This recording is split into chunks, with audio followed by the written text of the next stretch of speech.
Look, we all know AI isn't just doing our data entry anymore, right?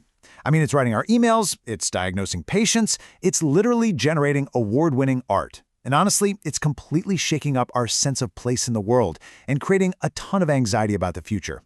But welcome to this explainer, because today we are diving into a truly fascinating, highly structured framework for humanity's actual survival strategy.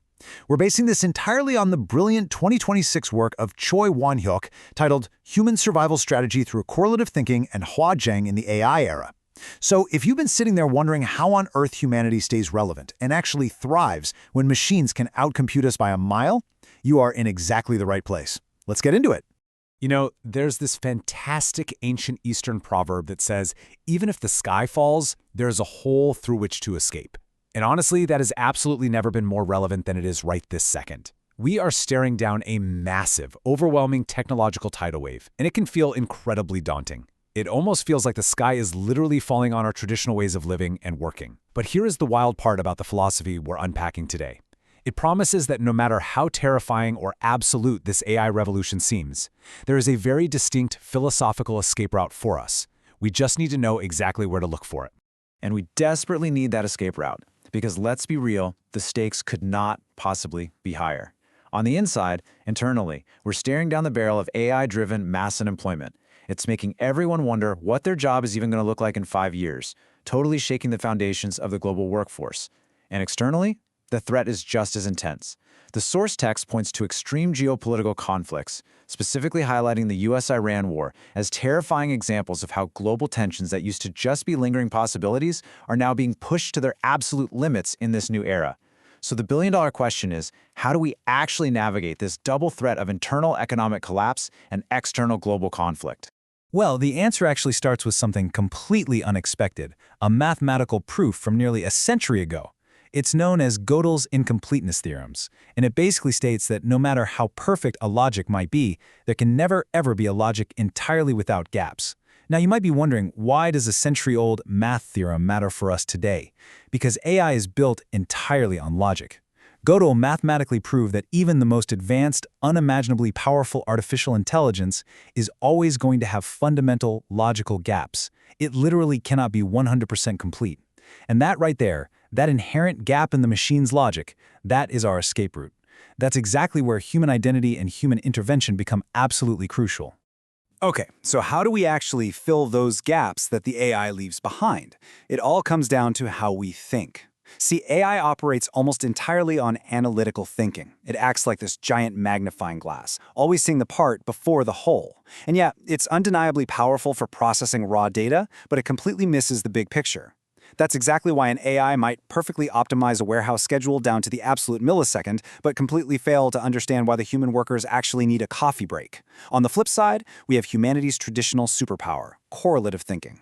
This is seeing the whole before the part. This overarching, wide-angle perspective is our ultimate methodological alternative to the rigid limitations of AI. To really wrap our heads around this difference, I want you to picture a mountain. Our source uses this fantastic, incredibly vivid metaphor. Analytical thinking, which again is what the AI is trapped doing, is like being stuck blind at the very foot of the mountain. You can examine a single rock or a leaf on a tree in absolutely perfect detail, but you are effectively blind to the vast landscape and the entire ecosystem around you. Correlative thinking, on the other hand, is that breathtaking view from the summit. When you finally stand at the peak and look down, you easily see the connected whole.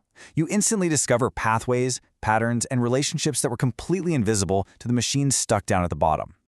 So what does this view from the summit actually look like in our day-to-day practice? Well, Choi breaks this down into 4 distinct human superpowers, all rooted in Eastern correlative thinking. First up is Ipche, or stereoscopic thinking. This is about perceiving things in multidimensional depth, not just as flat, boring data points on a screen. Second is Sunghuan, or cyclical thinking, understanding that events aren't just a straight binary line, but they operate in these interconnected, continuous loops. Third is Gonggam, or empathy. This is that deeply human ability to share and understand feelings, which, let's face it, an algorithm simply cannot compute. And finally, fourth is Junghop, or convergence, the ability to bring totally opposite, disparate ideas together into one unified whole.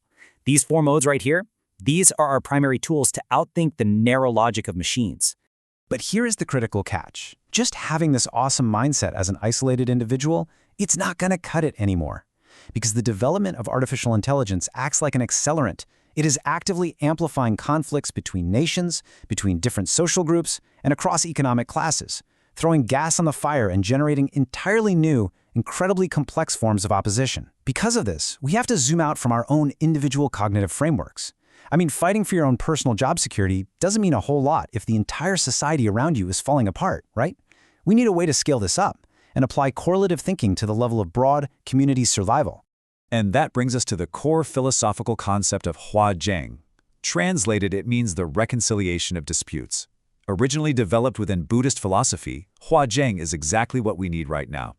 Think of it as the direct structural application of correlative thinking, but scaled up to the community level.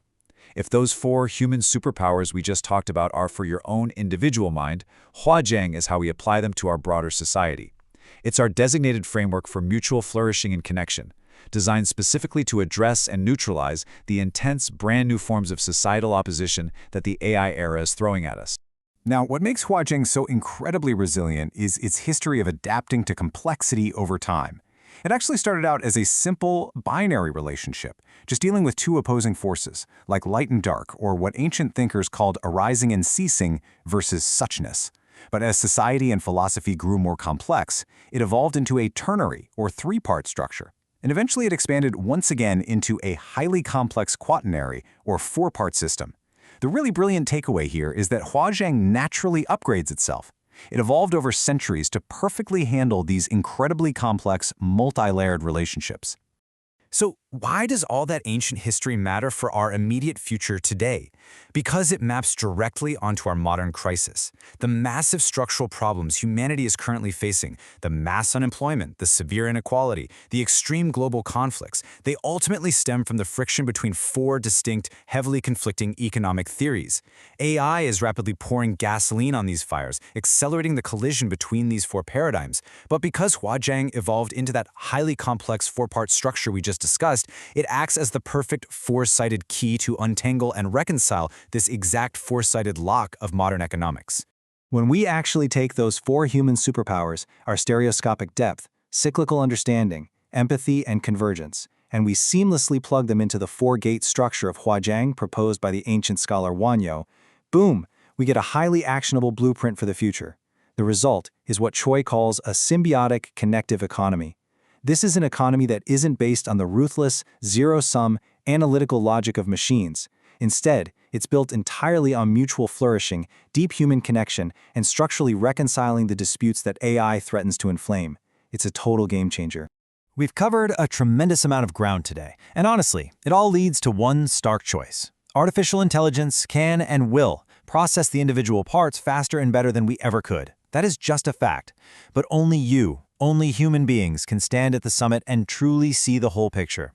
So the question I really want to leave you with is this. Will you actively choose to use correlative thinking to build this symbiotic economy, or will we as a society choose to remain blind at the foot of the mountain, just waiting for the AI sky to fall?